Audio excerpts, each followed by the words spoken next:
2022లో notification వచ్చిన కాడ నుంచి ప్రిలిమ్స్ క్వాలిఫై అయిన దగ్గర నుంచి వాళ్ళు ఎప్పుడు ఈవెంట్స్ ఇస్తారో తెలియక నిరంతరం పరిగెట్టిన రోజులు ఎన్నో, చాలా రకాలుగా ఇబ్బందులు పడిన రోజులు ఎన్నో, ఏడ్చిన రోజులు ఎన్నో.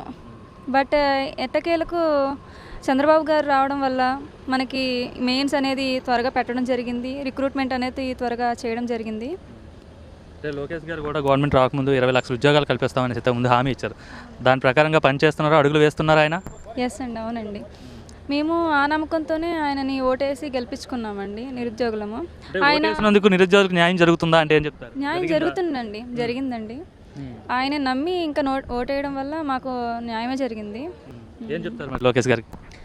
మా నిరుద్యోగులందరి తరఫున బిగ్ థ్యాంక్స్ అండి ఆయనకైతే. ఉద్యోగాన్ని కల్పించినందుకు, మమ్మల్ని నిరుద్యోగుల నుంచి ఉద్యోగులుగా చేసినందుకు ఆయనకి చాలా ధన్యవాదాలు. హ్యాపీ అండి. మీరు ఎలా ఫీల్ అవుతున్నారు? సీఎం గారి ద్వారా వీళ్ళంతా కూడా అపాయింట్మెంట్ ఆర్డర్స్ తీసుకుంటాను, నాకు చాలా సంతోషంగా ఉందండి.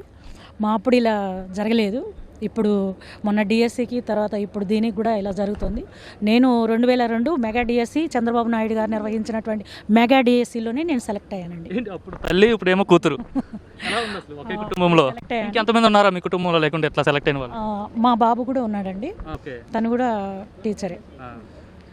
అంటే చంద్రబాబు గవర్నమెంట్లోనే మీరు టీచర్ అయ్యారు, మీ కూతురు ఏమో కానిస్టేబుల్ అయింది, ఒక ప్రౌడ్ మూమెంట్ అని చెప్పచ్చు. ఆయన హయాంలోనే నేను అయ్యానని చాలా సంబరపడ్డాను. ఇప్పుడు మా అమ్మాయి కూడా తను ఇట్లా రిక్రూట్ అవ్వడం నాకు చాలా సంతోషంగా ఉంది. బాబు వస్తే జాబ్ వస్తుందంటే నిజమేనా అది?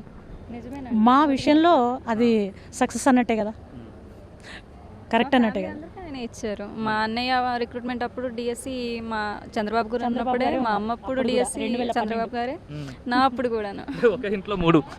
అవునండి, అదృష్టంగా భావిస్తున్నాను.